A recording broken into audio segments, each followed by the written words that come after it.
Good morning, everybody. Welcome to Sunrise. It is this lovely Friday morning. I'm Chamberlain. Usol. You took that right out of my mouth. The fact that it's Friday. Oh, okay. You don't know who's been waiting for this day. Good morning and welcome to the program. We are your daily dose of sunshine. I'm Maokbe Ogun Yusuf. Well, it looks as if the governor of Adamawa State was also waiting for this day to eventually take his decision, because there's been several weeks of all that talk about him moving in. Of course, I mean, when the president went to Adamawa for all those commissioning, it was clear. That was sealed it for a lot of people who thought it was just mere speculation that he was going to eventually move. And now he has officially done it. And just as he told us this morning, Mark, everybody is gone. Everyone in the PDP is now in APC in Adamawa. Well, those are his words. Yeah, well, yes, everybody in APC in Adamawa is now, I beg your pardon, in PDP in Adamawa is now in the APC. We're asking who's left in the PDP, and he says he doesn't speak for anyone else. Well, this is where we are now. So, as my colleagues were saying earlier, it's not news. It would have been surprising if he didn't move. That's what some people said.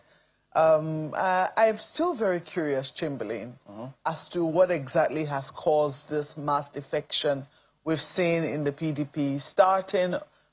It seems to start in a series. You know, we saw very unlikely states, particularly in the south of Nigeria, you know, falling like a pack of dominoes. And we're wondering what exactly is going on. We saw the movement. It was Akwa Ibom first. Then we saw that of Delta State. And then we saw... And Delta, what was very shocking was that it wasn't just the governor moving. We saw a former vice presidential candidate, you know, moving as well. And people were like, what's going on here?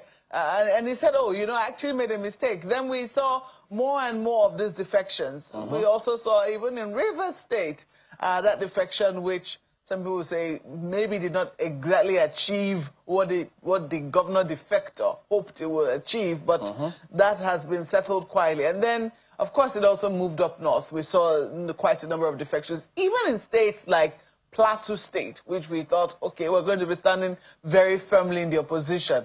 So then Taraba and then Adamawa, and I have to really look at the map now. Do we have any governors left within the PDP? Yes, we do.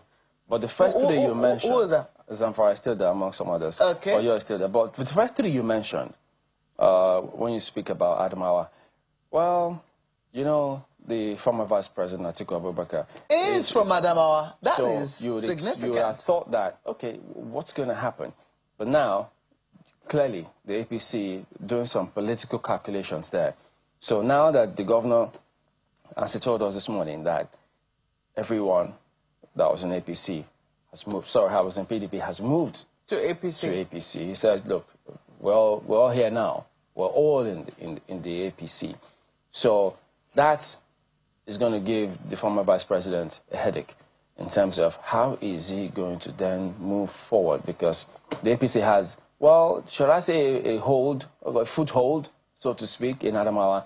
Then you mentioned Delta, the former candidate, the VP candidate of the same Atiku Abubakar, has now also moved. Defecting. He just didn't move. He moved with the entire River State structure. I beg your pardon, Delta State structure. Yeah. He was a key financier in that last election. So they also targeted not just politics, but the finances as well. And then you mentioned one other state. I'm trying to remember which one, but Bayelsa? No, well, Bayelsa is here and there. But interestingly, they are thinking. Akwa Ibom, you know that the Senate president, of course, he's from Akwa Ibom State. Yes. So if he doesn't get the governor in the same party, they'll tease him and say, your speaker here. But he was the first. He was one of the very first to move, and a lot of people didn't think that, okay, that was going to happen. Yes, because there's states that traditionally have been, even in the southeast, there's places where in the last 26 years of democracy, or 27 years of democracy in Nigeria, they have been with the PDP. What about Enugu State? And that's what I'm saying. Enugu State is in the southeast. So these are states, and these are reasons why people are wondering what exactly is going on within the PDP? What are the factors that have now conspired to make this, you know, this fall possible? It will be very interesting to still speak with the governor's standing in the PDP, the governor of Zamfara State. He said several times that he's been under pressure, immense pressure. There are those who say, oh, you know, with the divisions within the PDP, there are questions as to whose signature is going to be, will I say, accepted by INEC. Will it not be a subject of dispute? It's possible you can win elections and then it turns out that it wasn't your faction that is recognized. You see what is happening with the contentions, with conventions about to come up. The convention in Ibadan that held has been disputed. We also see that the FCT minister, in his own faction, they seem to be planning their own convention as well. So, quite a lot to really take in, but could that be all? Could that really be all? Some people say, well, party was not really about ideology, but is that all? Was there a factor? Was there some luring? Was there some incentive? You know, what else could... I'm really very curious, Chimole. If I could be a fly on the wall in those conversations, I certainly wouldn't hesitate to be one. Remember, the governor also did say, Adamawa, that eventually he was going to, I think, put up a book or something about what transpired the last elections, how certain forces tried to pull the rug off his feet. Oh, yes. His own APC, was very evident in terms of what happened, Senator Binani and... the shenanigans that happened with the INEC, is it the Resident Electoral Commissioner, trying to declare results when he was not the returning officer for that particular election. But so do we expect that now that he's in the APC, they will give him the right of first refusal for several other things? In terms of, well, who knows? As I said, who succeeds you? Who would you prefer to contest? Incentives. These are maybe the incentives that are on the table that are not visible to us. But clearly, the opposition is not taking this line down. They are now insistent on extremely transparent elections. Extremely. Yes, extremely, because they do not want any mago-mago. They want to see what exactly transpires at the polls. And maybe these kinds of arrangements, this sort of moves, impressing it upon them the need for INEC to be able to transmit results from the polls. They need to be able to say for certain what truly transpired at each polling unit. So, Chamberlain, interesting times we're in, especially now that we have less than 10 months. I think we have roughly about 10 months to the next general elections, given INEC's new timetable. It has now moved the timetable. Presidential elections are now going to be happening in January. Well, the opposition says to the APC, don't lick your lips as of yet, because, yeah, you can have governors join you and we'll move with the entire team, but you still have the people to contend with. Indeed. Because the people are the ones who will eventually go out there and cast the ballot. So they hold the verdict. And will the verdict, where will the pendulum swing? So they seem to have some sort of solace in all of that. But will that be the way it will play out? You know, they say 24 hours in politics is a long time. But have a look at some of the decisions of what transpired yesterday, the perspective of major opposition parties, what they spoke about the 2026 Electoral Act. Have a look. Prominent leaders of the African Democratic Congress, ADC, and some leaders of the New Nigeria People's Party, NNPP, are convening this joint press conference in Abuja by opposition political parties. The briefing is essentially to state their position on some recent developments, and at the center is the recently signed 2026 Electoral Act and the attack on some members of the African Democratic Congress in Edo State. This 10th Assembly acted solely in their narrow and selfish interests. The National Assembly rejected the opportunity to deepen and strengthen our democratic process when it was presented to them by the people. We demand that the National Assembly immediately commence a fresh amendment to the Electoral Act 2026. The briefing also spotlighted the recent FCT area council elections, criticizing the process and passing vote of no confidence on the Independent National Electoral Commission, INEC. We have given the new INEC chairman the benefits of the doubt. The FCT election was his litmus test And from what we have seen, he has failed to convince us that anything would change under his watch. Some of the leaders of the main opposition parties present take turn to speak on the state of the nation, charging citizens to defend their votes in 2027. These are ordinary people with whom we were running on the streets before. Just because they've got political power, are they different? No. We must come out of our comfort zones and confront them. They are defeatable. We, the masses of Nigeria, have to rise up now, because this situation we are allowed to continue will take its revenge on all of us and our children tomorrow. As you heard from the address, we are prepared for the shenanigans that they're calling up. We will defend our votes and we'll make sure that our votes count. We have learned lessons from FCT election. Former Vice President Atiku Abubakar calls on members to send a statement of the news conference to all Western embassies in Nigeria. The speech delivered by the chairman of NNPP be sent to all the embassies, particularly the Western democratic embassies in this country, as the position of the Nigerian opposition political parties. Nigeria's 2026 Electoral Act was signed into law a week ago before the presidential assent. The bill, which was passed by a joint session of the National Assembly, was trailed by criticism and protests that lasted for days. Welcome back. Yes, as you may have seen, the major opposition political parties in Nigeria have rejected the recently amended Electoral Act 2026, claiming it undermines democratic principles and could be used to manipulate the 2027 general elections. While in that press conference here in Abuja, the leaders accused the ruling party of engineering provisions that weaken transparency, especially around how results are transmitted and how parties nominate candidates, and warned that the law could erode public confidence in the electoral process. Well, now we'll just bring you some, at least more understanding. They're here to shed light on what transpired and why, and all of those questions you may have. Dr. Ahmed Ajuji is here with us. He is the national chairman of the NNPP. Good morning. Thank you for coming on today. Thank you very much.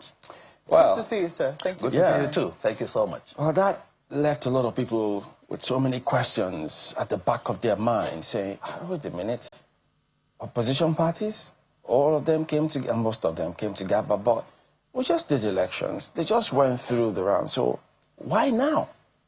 Why now is very, very instructive, because the election that you are referring to us leaves a lot to be desired, in the sense that in some polling booths, actually the votes counted are far more in number than registered voters.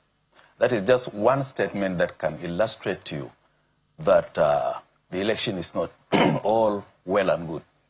Why now? Because the Electoral Act has just been passed, and we have serious objections to at least two clauses of the Electoral Act.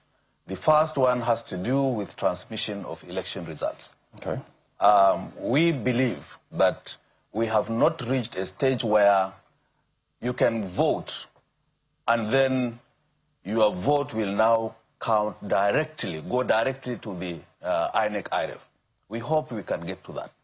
But then, since we did not get to that, we believe what should have happened in the Electoral Act that has just been amended is for the legislators as well as for the president to endorse the fact that after you voted and the results are collected, those results from the polling booths should be transmitted electronically to the IREF. Well, they made that statement, but they also provided a proviso that can be done so long as there is no technical fault in the transmission line. That is to say, there is no non-availability of network in the transition line. Okay. We believe that that is a booby trap. We are saying so based on evidence of what transpired in the last election. That is to say, collating officers can sit down and rewrite the results after everybody is gone. Therefore, unless this transmission happens at the time that everybody was around, without leaving the room for collation officers to say that we cannot transmit it because we do not have network, there is a lot therefore to question. I believe in effect that is the first objection that we have. Okay. The second major objection has to do with the life and workings and rights and constitutional obligations of political parties. Political parties are entities that are provided with the latitude and freedom to conduct their affairs within the law. However, in this particular electoral act, we are dictated to select our leaders, select our candidates based on two main provisions. That is to say, direct elections. Section 84. Section 84, I think 5. Yeah. Direct elections, direct primary elections, or consensus. Okay. Both of which we strongly disagree. All right. There are very few political parties that have the capacity for direct primary elections. All right. Before we just go deeper into those two issues which you raised, we had a conversation with an INEC official yesterday about the FCT polls. Right. And then he says that there's a software upgrade, I believe that's what he called it, with the beavers, such that, first of all, I mean, the number of registered voters, we all know that it has to tally, as the Electoral Act also stipulates clearly.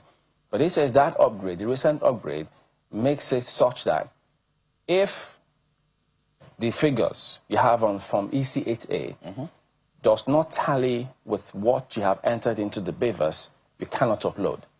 So we believe that political parties have regular consultations with INEC. Is that right? We do. So have you had any recent communication? Is your party aware of this? We are aware of that. Okay, so if you are, why then are you predicating your reasons based on that outcome? Couldn't you have taken solace in the fact that, or is it that you're not convinced that whatever they say they have upgraded still does not fly? It does not fly, in the sense that so long as you give the latitude to collation officers to transmit the results manually, everything can happen along the way. That is just our position. And therefore, allow transmission from the polling booth to the IRF portal. I don't know why that is a big issue to government or to INEC. Since it is a big issue to the political parties, we are operating in democracy, and therefore we believe our objections should have been taken into consideration. It is not just the objection of the political parties, but it is also a public objection. You can see a lot of demonstrations that took place. Yeah, that was before that amendment transpired. Right. Now, I'm just trying to look at, in that consultation that parties have with INEC, when they raise this clause or these recent updates with your party, did you raise an objection at that point? What was the objection if you did? The update is more of theory than practice. And we are always talking about practice here, since we are operating in a democratic setting and it is politics. You cannot rely on somebody's word of mouth to say to you that this is happening or this is happening without you seeing it. So they didn't demonstrate to you there? No, they did not. They did not demonstrate to us there, so long as I knew.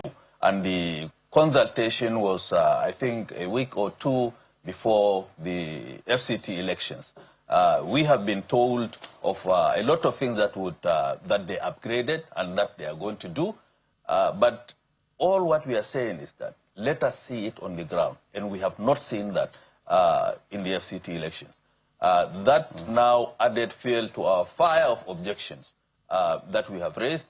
And the demonstrations you are talking about is definitely before the amendment was signed into law by the president.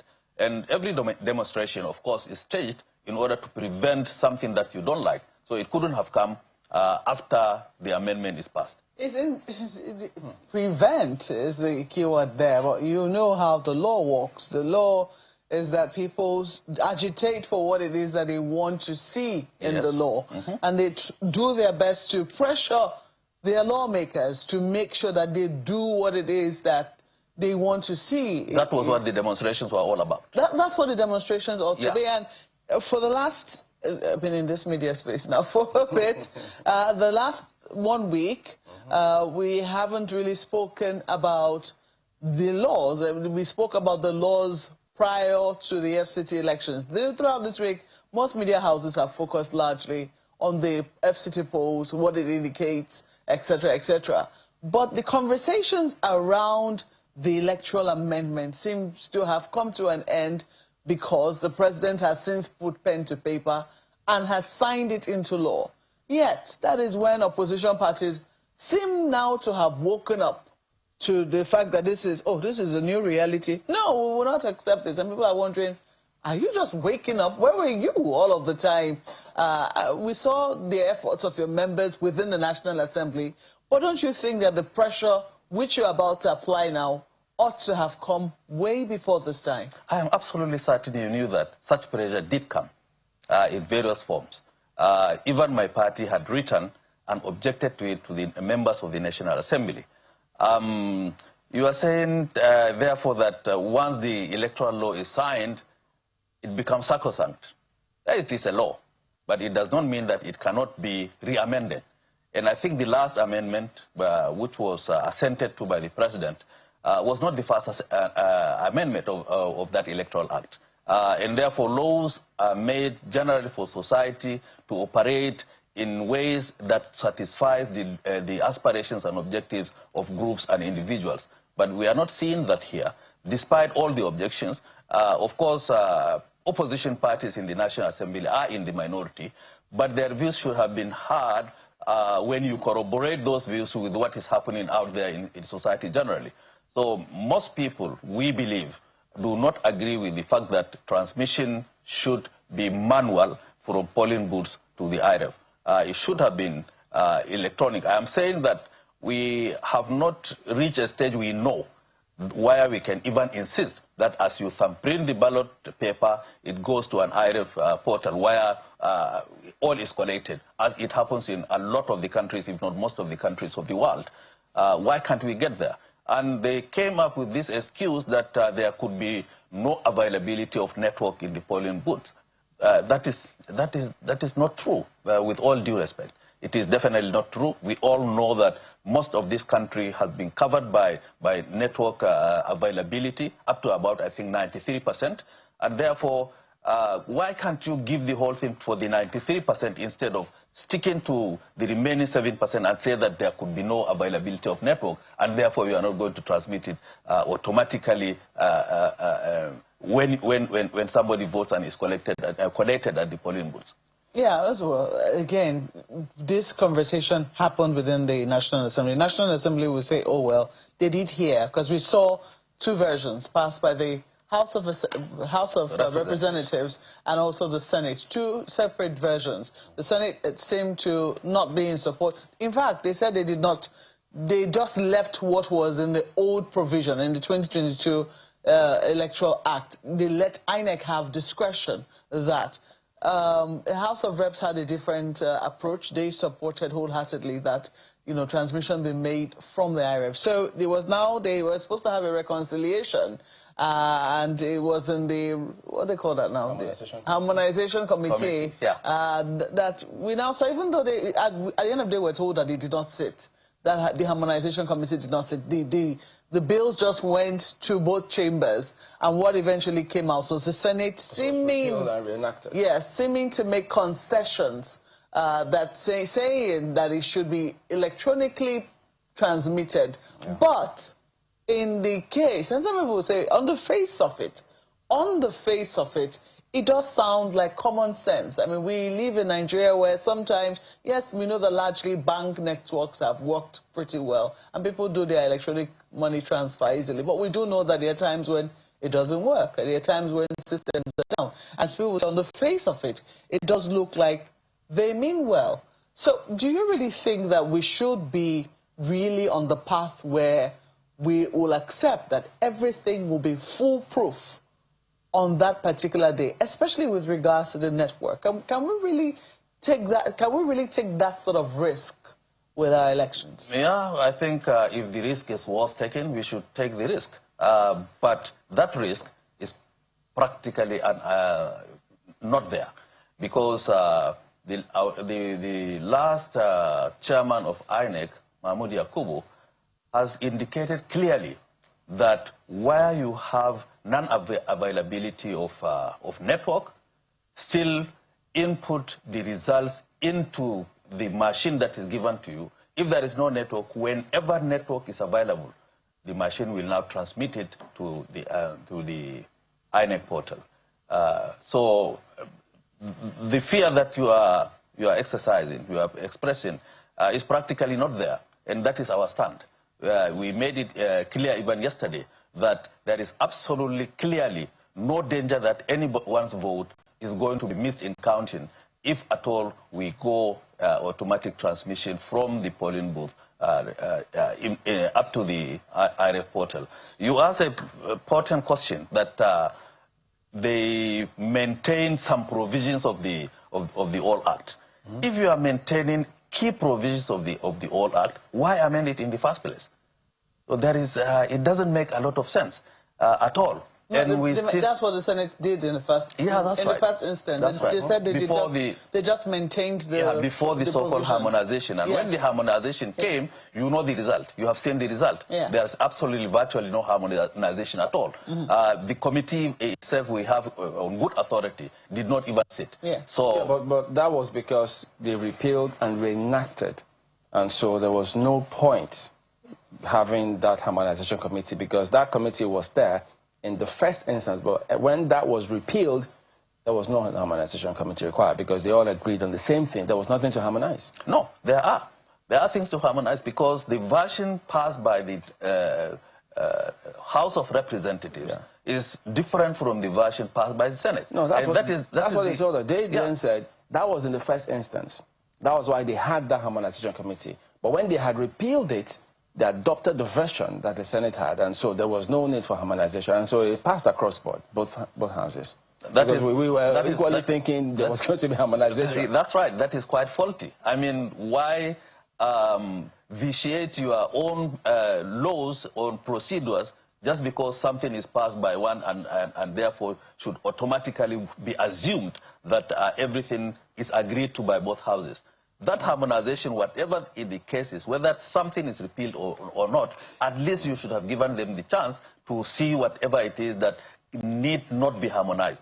Do you think, just a moment, do you think right now that the opposition is barking up the right tree? Because some people will say this has since left the court of the National Assembly and the president. This is law we're looking at. You have said that the laws can be taken a look at again, but it would then mean that we have to go back to the National Assembly and perhaps through the entire process, you know, again. But some people will say, given the fact that what we right now have is a trust deficit, it's not so much that what we're looking at is bad on the face of it, but we really do not trust, and we have reason not to trust, given what transpired in the 2023 elections and the assurances that were given.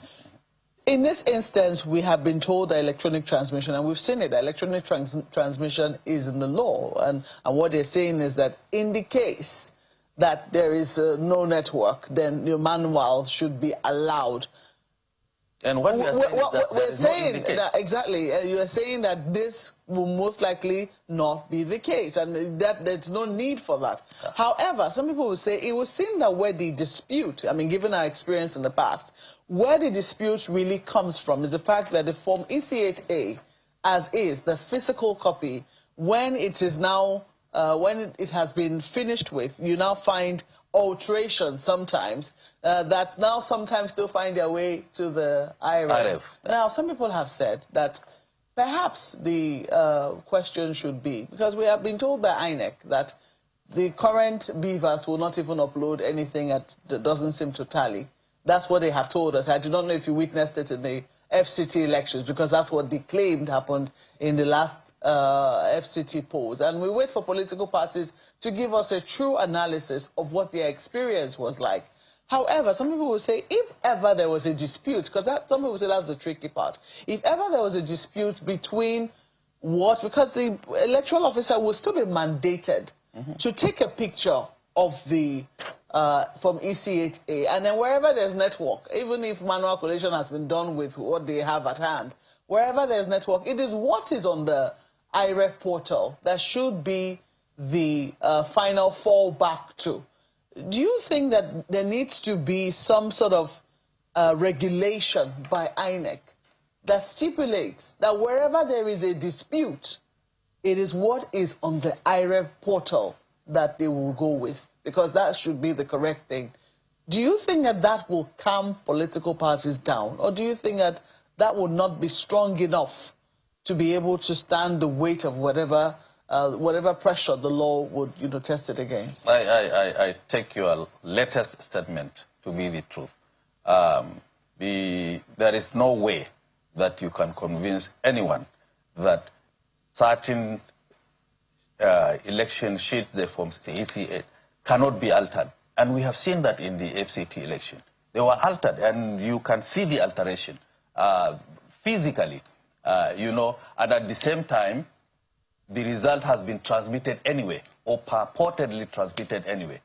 And the excuse that the IRF does not accept this or does not accept that, I think it's just in theory, not in practice. And therefore, what we need to see is while voting is taking place, after it took place, everybody can witness the fact that it is transmitted before leaving the polling booth. That is the party agents in particular.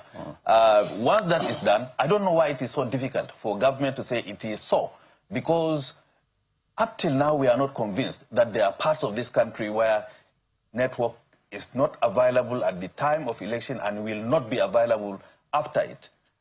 It is in such polling booths around the vicinity. You have people holding POS machines that transacting business with it.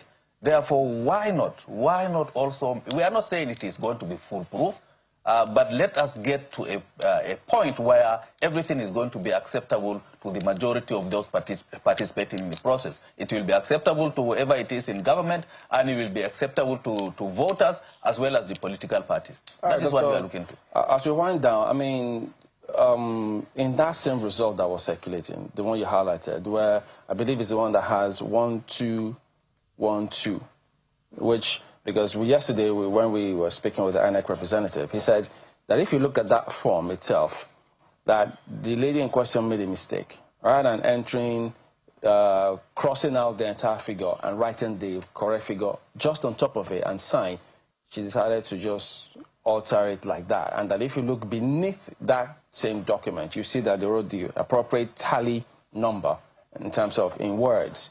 So what he then told us was, if the results that was entered on the BVAS does not tally with what is on the sheet in terms of the actual figures, you will not upload.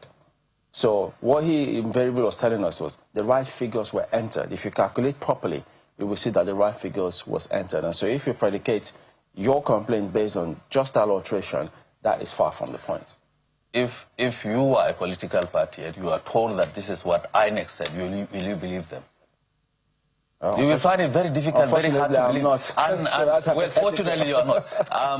That sheet. This is a sheet. Yeah. Okay, that sheet that has been circulated. Yes. It is the only one that you saw. Yeah. How many of them do you know, or do you think should be all over the place? Yeah, but even in this one that we're looking at, Doctor, we see that even where the alteration was made in numbers, right there in words, the right figure was written there without any alterations.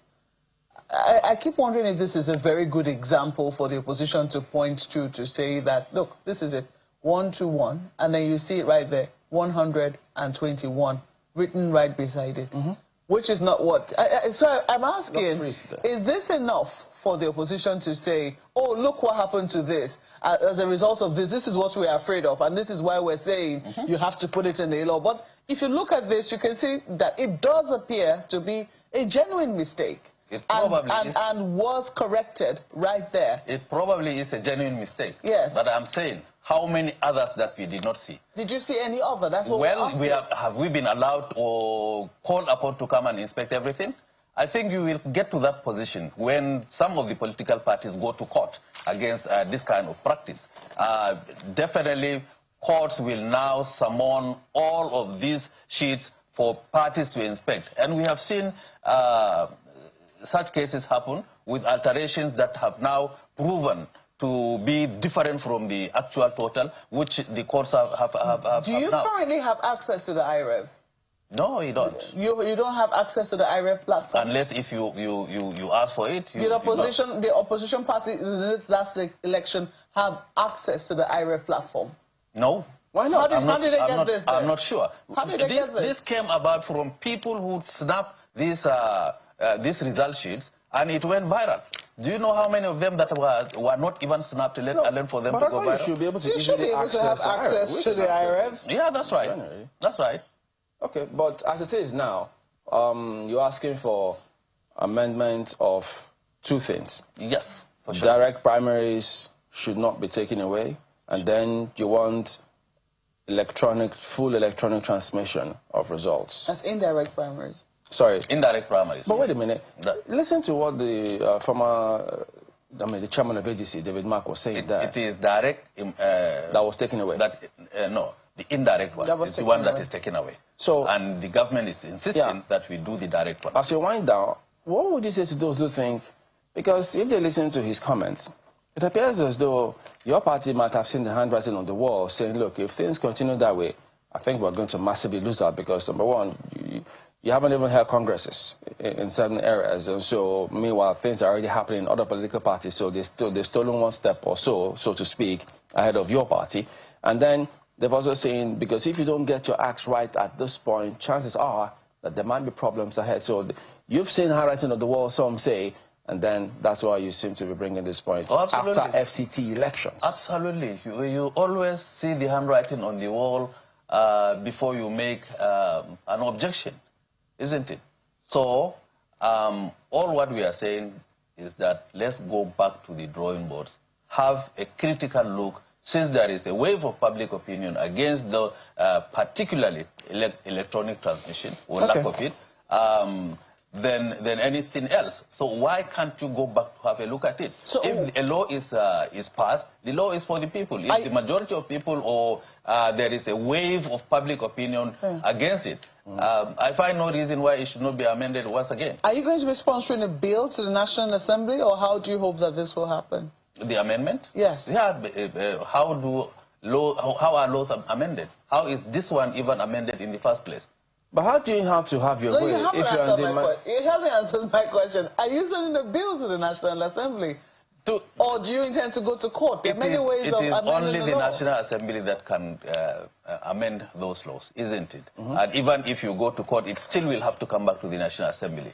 So it is not the way that it comes, but where it is and what should be done is what we are agitating. And that's what the follow-up is.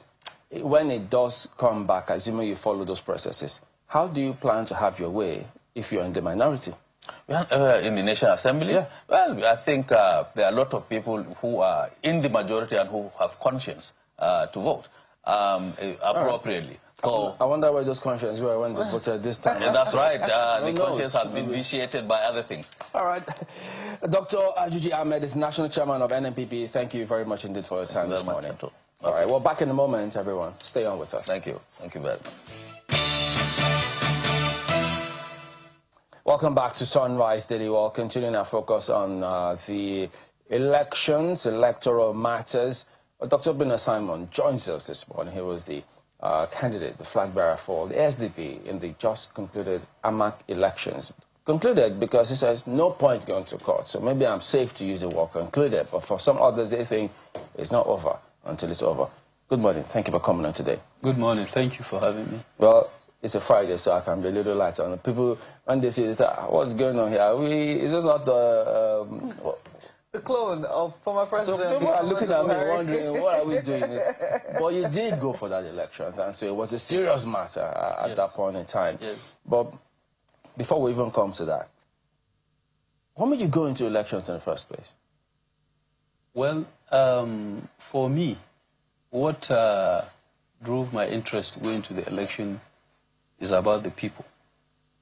My foundation has been doing a lot here in Abuja, and I know the quality of living of the residents, especially here in AMAC. And a lot of people came and said, come and run for this office. At first, I refused. They insisted.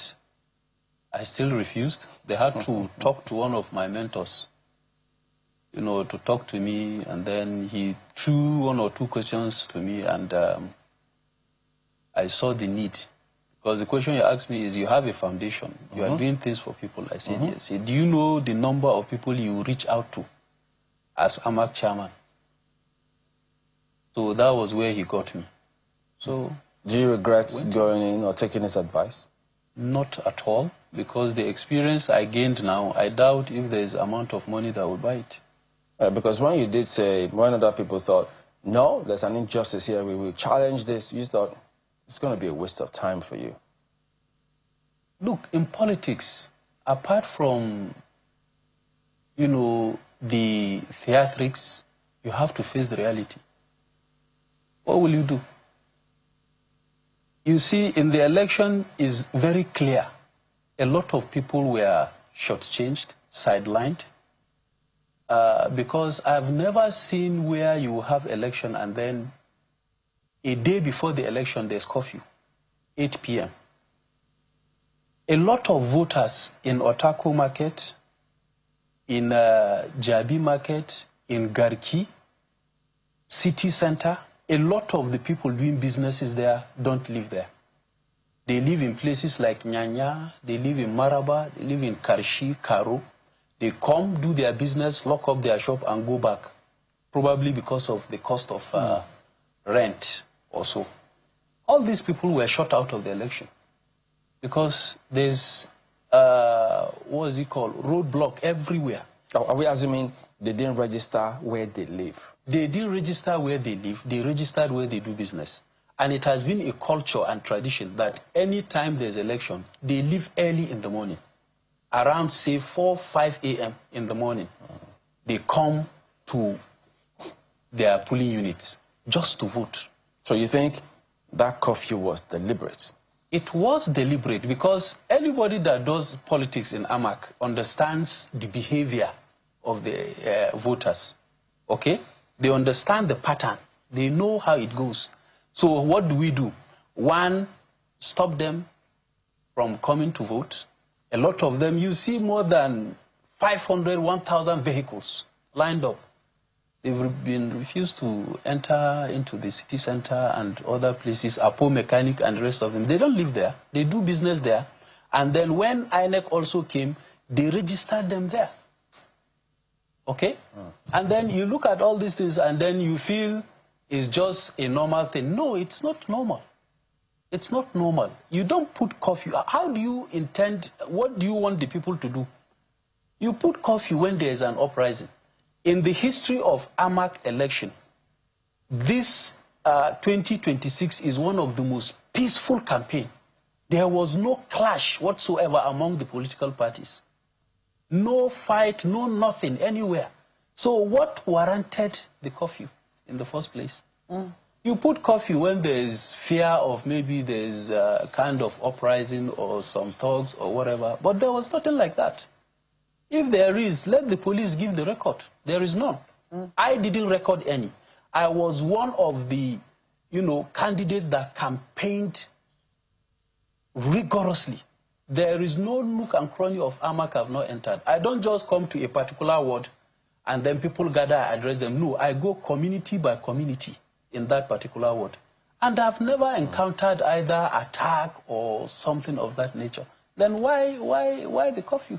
It's taking me forever to get past seeing you as President Muhammad. I don't know why. Maybe also the way you speak. Maybe you start speaking like that so you will become convinced and ask your questions. Well, but I can hear, I mean, as the conversation hots up, I can hear your own voice, you know, because for years that was the persona you wore to the public. And pardon me if I'm finding it so difficult, but here you are, and you're now perfectly in the terrain of, you know, the gentleman for many years whose life you cloned. I mean, put it that way, the persona whom you mimicked, so to speak. And you are in that right now in politics, finding out firsthand what it is like, talking with the people and trying your best to see if you can make a difference.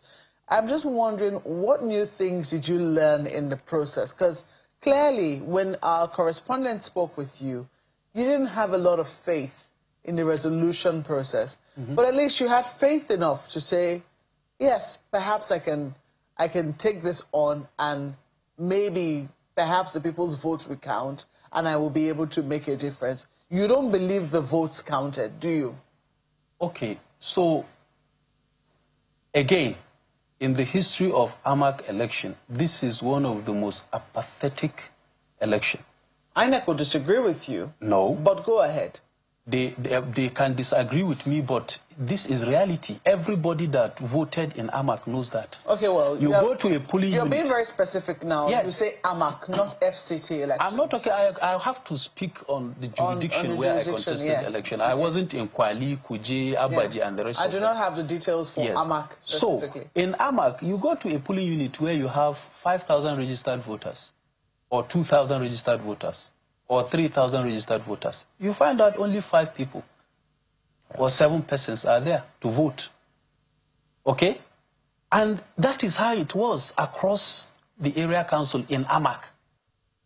The question is, where did APC get the 40,000, over 40,000 votes? Where did it come from? If voters did not come out to vote, so where did you get the votes? What do you think? Of course, we know what happened. There was a lot of vote buying. Our agents reported that to us. A lot of vote buying. As APC is buying, ADC is also buying. Okay? There was you can only buy the votes of those who have come out to vote. Those are the people whose votes you can. Where they buy the votes. Yes. Where they buy the votes are, it's not the same everywhere. There are places where you see people come out. The little that come out will tell you categorically that if you don't pay them, they will not vote. Our agents reported that to us too. These are the challenges, yeah. Yes. They will tell you that if you don't pay them, they will not vote. Immediately you pay them, they will vote. Well, so in many instances, I think people didn't show up. In some instances, they showed up, but they wanted to be paid. In some places, they showed up. Yeah. A lot of things happened. Okay? And then it also brings the question and the thinking that why spend money campaigning? Why spend money consulting? Just keep your money. Make sure you have your posters everywhere. When it's election day, bring out your money and buy votes. There's no point spending money campaigning, spending money consulting people. Okay? Because a lot of money went into that. You understand? So, my point is, as it stands right now, I don't know what we have. If it's democracy, I don't know what we have. If it's selection, or what it is. I can't tell you what it is. So does it mean, or will you contest any election whatsoever again at any time? With what I saw now, with what is on ground now, I doubt if even the voters have confidence to even vote.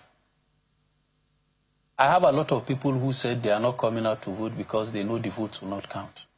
I have a lot of people who said they would have come out to vote for me, but the thing is, they voted for Obi, but the votes didn't count. I told them no. Obi won FCT. Labour Party won FCT. So the vote counted, but probably maybe others didn't count. But they weren't listening, okay? People were consulted in the middle of the night, given a lot of money. You talk about all these, many traditional rulers. I won't say all. Majority of the traditional rulers, especially the non-indigenous traditional rulers, were all induced with money. Okay? How did you know? we have their members that are giving us information now. The meetings they had, they engaged with the party that has the biggest pocket. So, but this is like rigging before the actual elections. I think absolutely. And there is condition giving you the money. If you will not vote for us, tell your people not to come out to vote at all. Okay. So my point is, in the actual vote itself, where people, I mean, you've listed a lot of problems. The fact that the curfew that was imposed, vote buying on the day of elections, some of the, will I say, the consultations that happened perhaps the night before. Some people say, well, that's what politicians do. But on the actual day itself, for those who came out, few as they might be, you know, and finally cast their ballot, did you see any manipulation? Because you've asked the question, the 40,000 that APC got in AMAC, where did they get it from? It's a valid question to ask, given the level of apathy that we saw. But then some people will say that there are some places in AMAC that, you know, are like communities. People can come out in those areas and vote. I'm just wondering, did you notice anything untoward in the actual collation of results? Now, what I notice is very simple. Number one,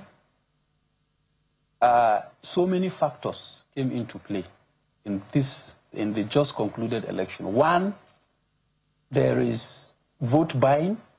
Two, there are threats that were made, especially to the non-indigenous residents in AMAC. Okay? Three, a lot of people were induced with money to either vote or not to even come at all, not to come out at all to vote. Now, if you check the results, you will see here 70, you see here 50, you see somewhere 150, you see somewhere 30. Is that what make up to give you 40,000 votes? Have you checked it out yourself? I did. You didn't get that? What did you get? I did. What you have in AMAC is about 1,399 polling units. But I think now with the adjustment they did and all of that is about 1,401. Okay? So the calculation is very simple. Who sits down to start looking at all that? The day of election, they will just declare. What you will do is that the style is declare the person we want to become, let the rest go to court. Well, Dr. Bina Simon, we do thank you for coming on. Thank you. It's quite an experience that you have had. And then, well, it's the never say never party will continue, because if people don't come out to vote, then there can be no chance to even have any change whatsoever. So it was a good thing you say, look, yes, it may be not as much as what people want, it doesn't mean they shouldn't come out to vote. Exactly. You know, so we'll keep tabs with that. We thank you for coming on, and all the best to you. Thank you for having me. Just an aside though, do you still wear the persona of President Muhammadu Buhari? For 3 years now, no. No, okay, so that's over now. I've retired. I'm just having my pension and maybe gratuity at the time of resignation or retirement. Fair enough. Okay. Well, that wraps up the show today. We thank you all for watching. We do hope you have a very lovely weekend. We'll see you next time. I'm Chamberlain, so goodbye. Thank you. Yes, indeed. Have a great Friday. I'm Maukbe Ogun Yusuf. Goodbye.